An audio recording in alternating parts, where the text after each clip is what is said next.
Maya Torres was only 8 years old, but that morning she walked into Sterling Global Bank like she was carrying the weight of a promise too big for her small shoulders. The lobby was a cathedral of wealth. Marble floors stretched endlessly beneath chandeliers that cost more than her entire neighborhood. Men in suits that could feed her family for months glided past, their voices low and confident. Maya's sneakers squeaked against the polished stone. She stopped at the reception desk, her hand trembling as she reached into her pocket. "Excuse me," she said, voice small but clear. "I need to use my card." The receptionist glanced down, her professional smile already forming. Then she saw Maya, faded jeans with a patch on the knee, an oversized hoodie 2 sizes too big, and hair pulled back with a rubber band instead of a scrunchie. The smile tightened. "Sweetheart, are you lost? Where are your parents?" Maya placed the card on the counter. It was scratched, the corners worn, the magnetic strip faded like it had been through a war. "My grandmother gave this to me. She said to come here on my 8th birthday." Maya's voice cracked slightly. "Today is my 8th birthday." The receptionist, Julie, her name tag read, picked up the card with 2 fingers like it might contaminate her manicured nails. "Honey, this looks expired. Are you sure this isn't just a—" "It's real," Maya whispered, fighting the knot in her throat. She promised it would work. Behind her, someone laughed. Maya's shoulders stiffened, but she didn't turn around. Julie sighed and swiped the card through the desktop scanner. Nothing happened. She tried again. The machine beeped red. Error. "I'm sorry, sweetie, but what's going on here?" The voice cut through the lobby like ice. Richard Calloway emerged from the elevator bank, his gray 3-piece suit pristine, his expression already annoyed. The CEO of Sterling Global's North American division had a reputation: brilliant, ruthless, and utterly intolerant of disruptions. Julie straightened immediately. "Sir, this young girl has a card that isn't—" "Let me see it." Richard snatched the card from Julie's hand. He examined it for exactly 2 seconds before a smirk curved his lips. "Another treasure hunter," he said, loud enough for the gathering crowd to hear. "Kid finds a old card in the trash and thinks she's discovered buried gold." Laughter rippled through the lobby. Phones appeared. People began recording. Maya felt her face burn, but she forced herself to look up at him. "My grandmother's name was Maya Torres. She told me this card would work. She told me to be brave." Richard's smirk widened. "Maya Torres? Never heard of her, and I know every major account holder in this building." He turned to the crowd, playing to them now. "Tell you what, kid, if this card actually works, if it opens even a penny account, I'll get down on my knees right here and apologize." The crowd murmured. Someone whispered, "He's savage." Maya's hands clenched into fists. She thought of her grandmother's last words, spoken from a hospital bed that smelled like antiseptic and endings. "Don't let them make you small, mija. You are more than they will ever see." "Try it on the main system," Maya said quietly. "Not the scanner, the main system." Richard's eyebrow arched. "The main system is for serious accounts, not toys." "Then you're not afraid to try it," Maya shot back. The lobby went silent. Richard's jaw tightened. His pride wouldn't let him back down now, not with cameras rolling. "Fine," he turned to Julie. "Run it through the central database. Let's end this circus." Julie walked to the secure terminal, her heels clicking nervously. She glanced back at Richard, who nodded impatiently. She swiped the card. The screen flickered, then froze. Julie's face drained of color. She tried again, her hands beginning to shake. The system beeped once, twice. Then text appeared in bold green letters.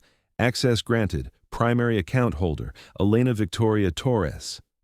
Authorized user, Maya Isabel Torres. Owner status, active." Richard's smirk dissolved like ice in sunlight. For 5 full seconds, nobody moved. Then Richard shoved Julie aside and stared at the screen himself, his fingers gripping the desk's edge until his knuckles went white. "This is a system error," he muttered. "Has to be." But Julie was scrolling now, her face growing paler with each line. "Sir," her voice barely worked, "you need to see this." Richard leaned in, his eyes tracked across the numbers, once, twice. Then he staggered backward like he'd been punched. Total account value, $1,847,000. The crowd behind Maya erupted in whispers. Someone dropped their coffee cup. The crash echoed like a gunshot. Maya stood perfectly still, but inside, her heart hammered against her ribs. "Abuela, what did you do?" Richard's hand went to his forehead. His perfectly styled hair suddenly looked disheveled, like his entire reality had just cracked open. "Run a full verification," he ordered, his voice hoarse. "Check the founding records. Check everything." Julie's fingers flew across the keyboard. Documents appeared. Contracts from 1962, investment certificates, share distributions, all bearing one signature: Elena Victoria Torres. Richard's face transformed. The arrogance bled away, replaced by something Maya had never seen before in an adult who'd just mocked her. Fear. Not fear of her. Fear of what he'd just done. His voice cracked. He looked at Maya, really looked at her for the first time. "I need to speak with you. Privately. Please." Maya shook her head, her voice steadier than her hands. "My mom's coming. Grandma said never go anywhere alone with people who don't respect me." The words landed like a slap. Richard flinched. "Of course. We'll wait."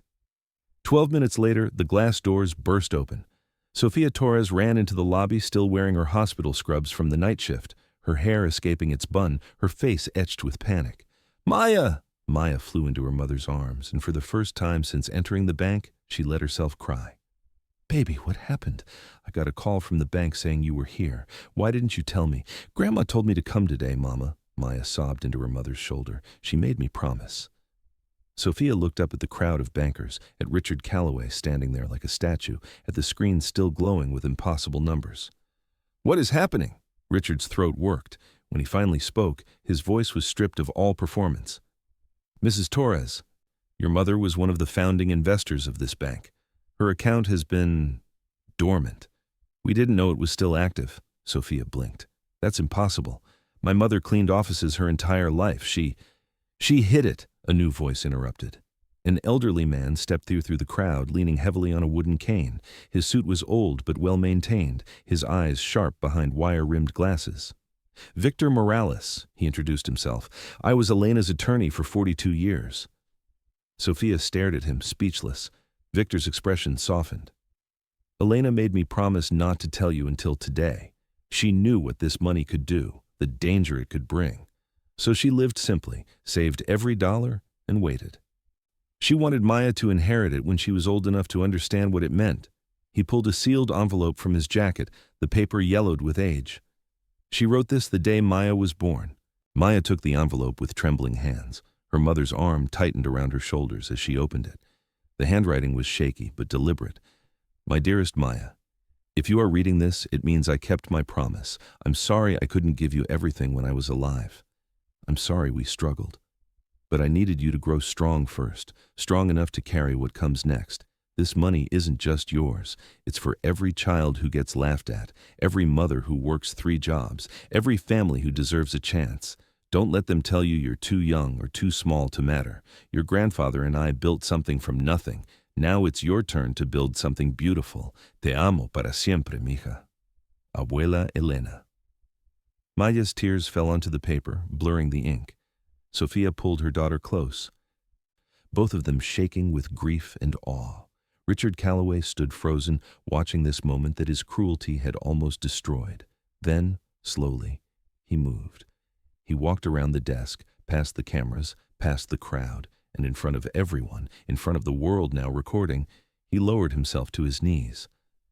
"I'm sorry," he whispered, and his voice broke completely. "I'm so sorry." Maya looked at him through her tears. She saw something she didn't expect. Shame. Real, human shame. "My grandmother always said," Maya said softly, "people show you who they really are when they think you don't matter." Richard's head dropped. "But she also said," Maya continued, "that everyone deserves a chance to be better. If you were in Maya's position right now, 8 years old, holding your grandmother's letter, with a CEO kneeling before you, what would you do? Would you forgive him? Comment below." Maya wiped her eyes and took a shaky breath. "I forgive you," she said, "but I won't forget." Richard nodded, unable to speak. He rose slowly, his expensive suit suddenly looking like a costume. Maya turned to her mother. "Mama, I want to use Grandma's money to help kids like us, kids whose moms work all night, kids who get laughed at for their clothes." Sophia's tears came harder, but she smiled through them. "Then that's exactly what we'll do." Victor Morales stepped forward, his weathered face glowing with pride. Elena knew you'd say that, mija. I've already drafted the foundation paperwork. We'll call it the Elena Torres Legacy Fund. Maya looked back at Richard. And I want to make sure nobody else in this bank ever gets treated the way you treated me. Richard straightened, something shifting in his expression, not redemption, but the beginning of it. I'll personally redesign our training programs, he said. Every employee will learn what I should have known from the start. Dignity isn't determined by a bank balance. That afternoon, as Sophia and Maya walked out of Sterling Global Bank, the crowd that had once mocked them now parted with bowed heads. News vans lined the street. Reporters shouted questions, but Maya just held her mother's hand, the scratched black card safe in her pocket. That night, in their small apartment with the leaky faucet and the neighbor's music thumping through the walls, Maya whispered to the ceiling. I did it, abuela. I was brave. And somewhere beyond bank towers and billion-dollar accounts, Elena Torres smiled. If this story touched your heart, comment 100 and tell me where you're watching from. Share this so Maya's voice can reach every child who's ever been told they don't matter. Because some promises are too powerful to break.